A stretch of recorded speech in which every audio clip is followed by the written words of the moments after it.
Looking back, Jim, on where you came from at DCU, at Uscal, etc., where do we stand now? We're into the second decade of the 21st century.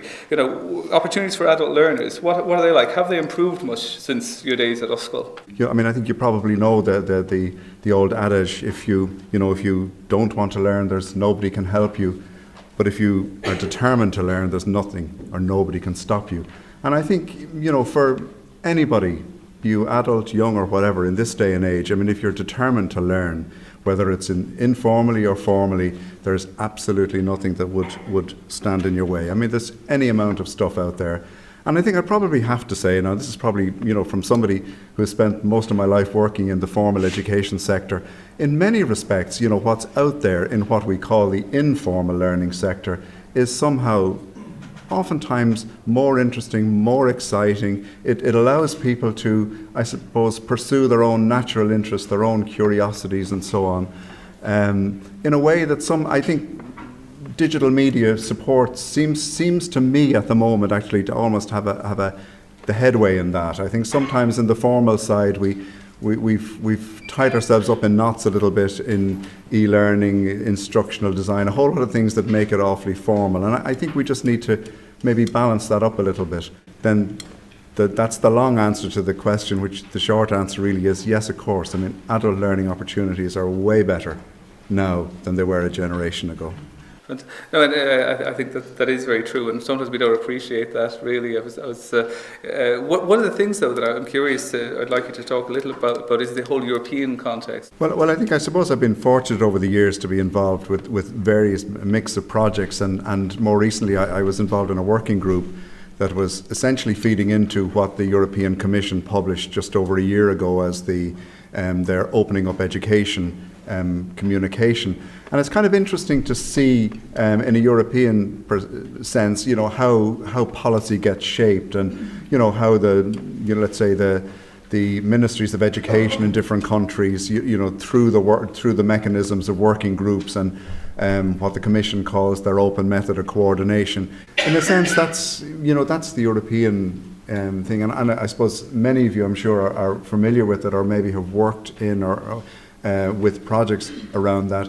There's significant funding there, significant opportunities for people to look at look at their own ideas, their own creativity, and say, look, is there a way to get in touch with people who think like me, people who might like to put a project together like what I want to do, and maybe put it in for funding. So there are real opportunities coming out of an analysis of where are we and where do we want to get to. Are you familiar with this MOOC phenomenon, whereby kind of basically anybody can go online and take a course on anything? I know Trinity College recently, you may have seen in the papers, it was 14,000 people enrolled for free to do a course on Irish culture and history and so on. But in a sense, I know you've got opinions on this phenomenon, and maybe you'd like to expand a little on it. And a quick scan of just FutureLearn, I was looking at things like the TCD one, which is probably the first significant MOOC in Ireland, offered on an international platform.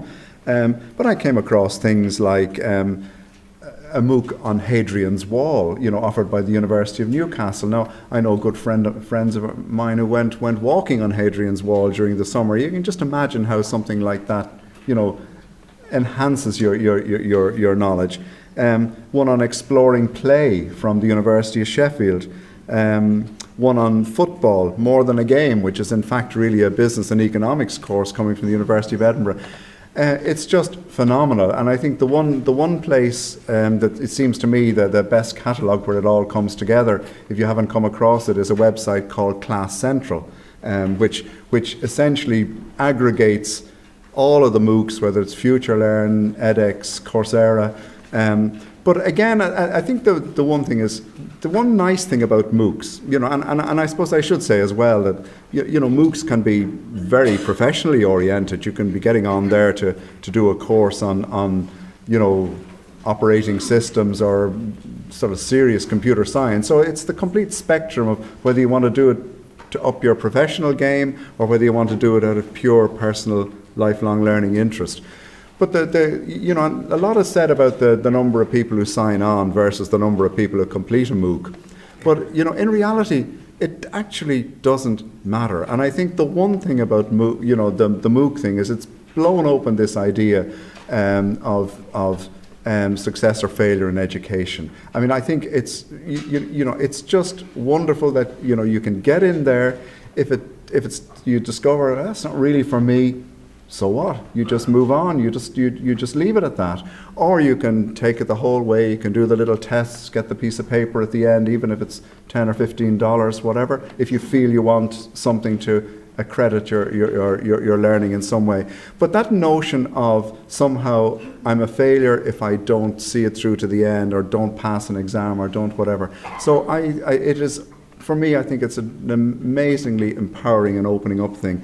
The one thing I would say about it is that, if you were to recreate that kind of Irish passion, if you like, for adult learning and the going out to night classes of the past, and which not to say, of course, people shouldn't still go out to night classes, but I think, the one thing that's central to all of these things is the social nature of learning. And I think if you're to really kind of get the most out of a MOOC, then you really, you need to be just that little bit braver to dive in and put a comment into one of the comment fora, or join the discussions, or just do the bits that actually put you in touch with it's not maybe quite the same as sitting beside somebody or having the cup of coffee with them at a break. But I mean, it's amazing. You find yourself in a conversation with somebody from Texas, with somebody from, could be the far end of Germany, it could be whatever. It's just amazing. And I think for adult learners, for tutors who are involved, I think it's an opportunity that we should be using to draw people into the world of connected learning. And also to say, look, just because these courses seem to be coming from universities, they're not necessarily all highbrow. Some of them are, and they're very, very for purpose. But there's a lot of stuff there that is pure general interest that just would just pique your curiosity and just really give you something to do of a winter's evening. Well, what's the best way, do you think, to get started in finding free and low-cost materials for use with adult learners and so on, or indeed for use by tutors? The whole, if you go back to the term education, even the Latin term, if it means to draw out, to draw out. So I think you've got to kind of draw it out from people, just the sense that, look, you can do it, it's a step you can take, here's how you do it, here's how we can support you.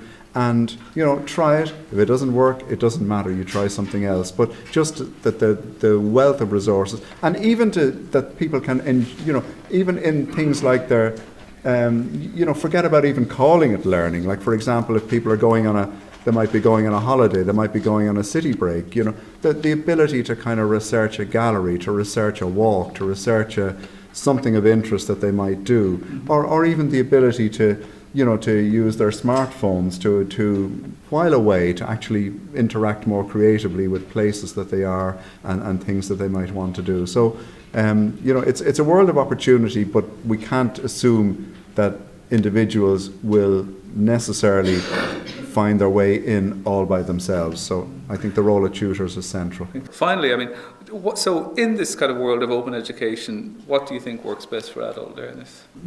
The absolute goal for me, I think, is an individual who actually, who's really able to understand what's out there and ideally knows how to match it up with what they want to do themselves at a particular point in time. Now, if that's not ideally possible, then the second thing is that they, at the very least, know, where do I go? Now, if they're involved in some way in the education system, then they will have tutors to actually guide them. If they're not, then I think, for me, probably the single greatest resource we have in the country would be our public libraries. So being able to go along and know that there's somebody in your library who might be able to, to say, look, here's how I get online, point you in certain directions. Or now, I'm not sure that librarians would necessarily see themselves as having that role, but between librarians and, if you like, the adult learning community, I think libraries and community centres are absolutely key places to actually give people a start. Great.